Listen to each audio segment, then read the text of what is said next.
Hey guys, this is Justin at the Survivor Review, and the new James Bond movie Spectre is coming out soon, which marks the long-awaited return of the evil organization Spectre, which played a prominent role in some of the original James Bond movies.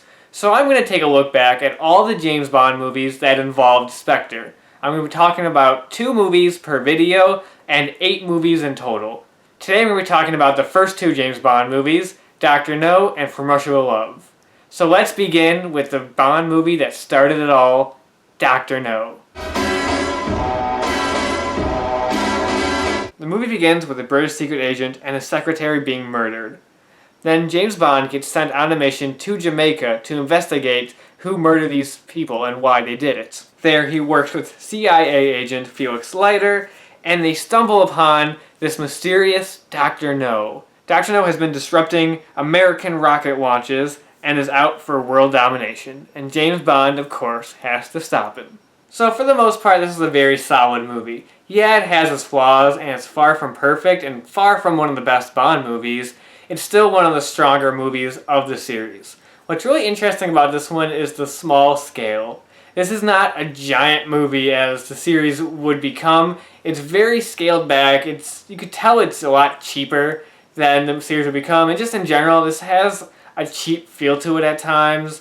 There's some jump cuts during some of the scenes, and some of the acting's a little hokey, and some of the music doesn't really work. But aside from that, I like the smallness of this movie. It makes it a very fun, straightforward spy thriller, because this doesn't have all of the Bond elements.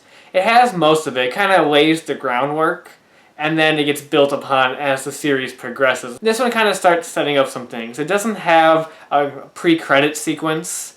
It doesn't have any gadgets whatsoever, and it doesn't even have Q, though there is one character who appears at the beginning of the movie who gives Bond a new gun and is kind of the Q-esque character, and it's really interesting to see this early version of the character before he became the character we all know and love. The cast of this movie are all really solid. There are some standout performances, namely Sean Connery as James Bond, because he is Sean Connery as James Bond. He is James Bond, and he is just so great as the part. He's suave, he's cool, he's badass. His performance improves in the next film. Like, you can tell he's still kind of easing into the part in this movie, and when you get to the next one, he's just full-on Bond, and it's perfect all the way through. Dr. No, for the most part, is a good villain. The problem is his performance is kind of wooden and not very engaging, but he makes up for it because the build-up is very good. They just keep building up this character. He doesn't even appear until the 3rd act of the movie. And then just to make things great, he has bionic arms, which is just awesome. That's just classic James Bond, and I love that. That just makes up for everything right there. I just find that such a fun element to the film. And then you have Ursula Andress as the first Bond girl. Damn. She's fine. I'll just say that. She's great. She's great in the movie. What are you doing here? Looking for shells? No, I'm just looking. The music in this movie, the Bond theme is just so amazing. It's such a great and iconic theme, and this movie takes advantage of it the most compared to any other film in the series. The actual theme to this movie is just the Bond theme. So that song plays throughout the movie. Whenever it plays, it's just awesome. It's so great. The only downside is the rest of the music is not so great. It's really clear that they had a different composer to do the music, and he just did not incorporate the theme, the style of the theme, into his music as well. His music has this very over-the-top, old-school 50s, 60s type of music, which for the most part I'm fine with in movies. I got no problem with that. It just doesn't match the tone of the theme song. So it just feels kind of jarring at times and just doesn't match and comes off as just cheap.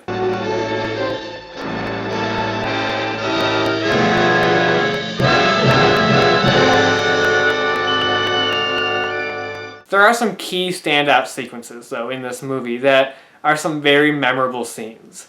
Of course, the most iconic scene in the whole movie is the introduction to James Bond. You start off in this casino, and you go to this table, and people are playing a card game, and all you see of Bond is just his arms, and you hear his voice off camera. And this one girl he's playing against beats him, and he asks her name, and she responds, Trench. Sylvia Trench. I admire your luck, Mr. Bond. James Bond. That moment is so great. It's such an iconic moment, and it sets the tone of the character perfectly for the rest of the movie and of the series. Other great sequences includes the scene where they try to kill Bond with the tarantula.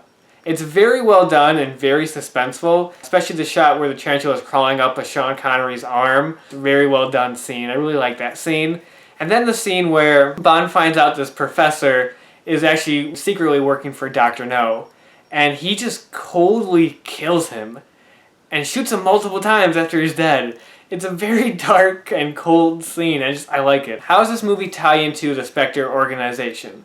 Well, it comes into play in the third act, when Bond meets Dr. No. It's this great dinner scene between them, and in typical villain fashion, Dr. No's telling him his whole plan and what he's planning to do, and Bond's all just like, oh yeah, that's great for whoever you're working for, and then Dr. No drops that he's working for Spectre. I'm a member of Spectre. Spectre? Spectre. Special Executive for Counterintelligence, Terrorism, Revenge, Extortion. So this movie doesn't have a whole lot to do with Spectre, it just hints at it. Which it builds up more. Every movie builds up Spectre even more and more, which is so great. This one's just a hint at what to come, and it's really well done. So overall, this is a strong start to the series. It's not perfect. I like the straightforwardness of the beginning, and then it feels really weird when you find Dr. No's lair, and it's this big, crazy set that's a little over the top and very 60s, and just doesn't really match with what the tone started earlier. But for the most part, it's a very enjoyable spy thriller. So out of 10, I'm going to give it a solid 8 out of 10. So just 1 year after Dr. No came From Russia With Love. Now this is quintessential James Bond.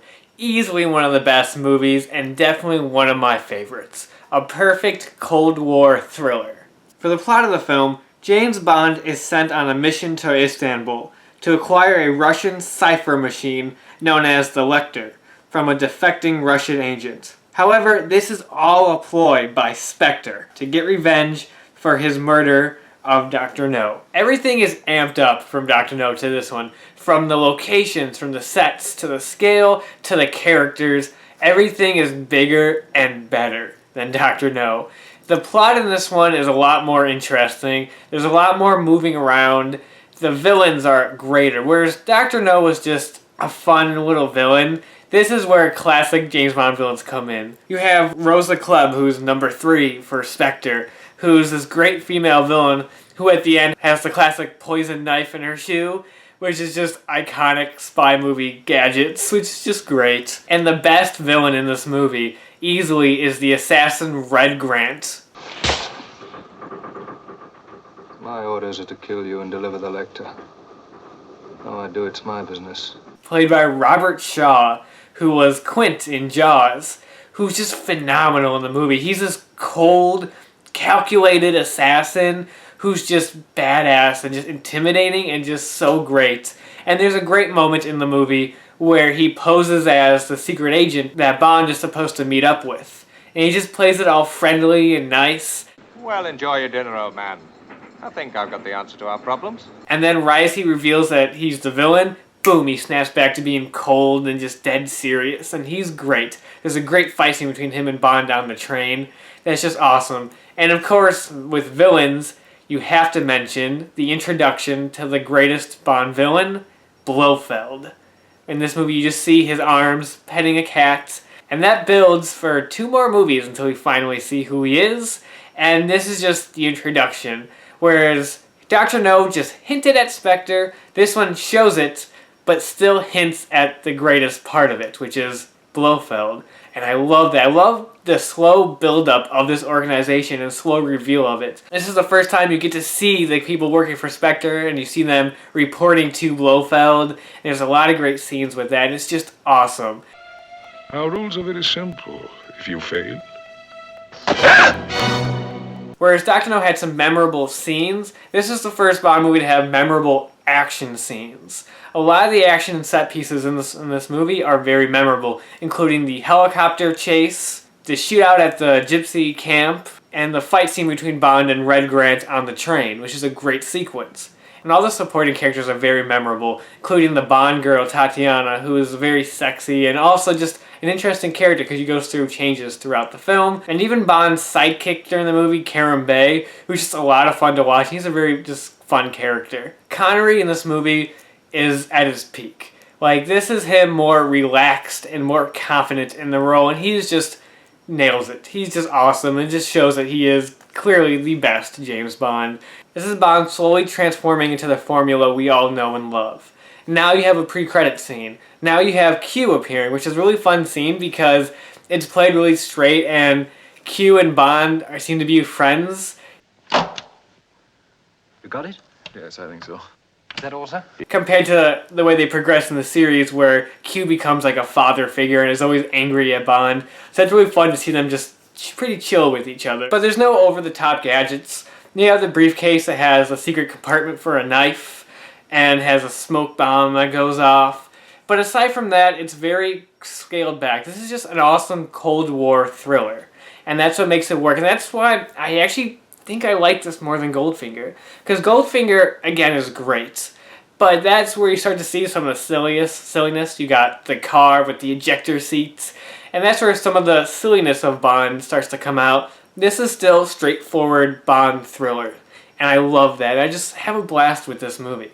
So out of 10, I have to give it a 9.5 out of 10. Because there's still some slow moments.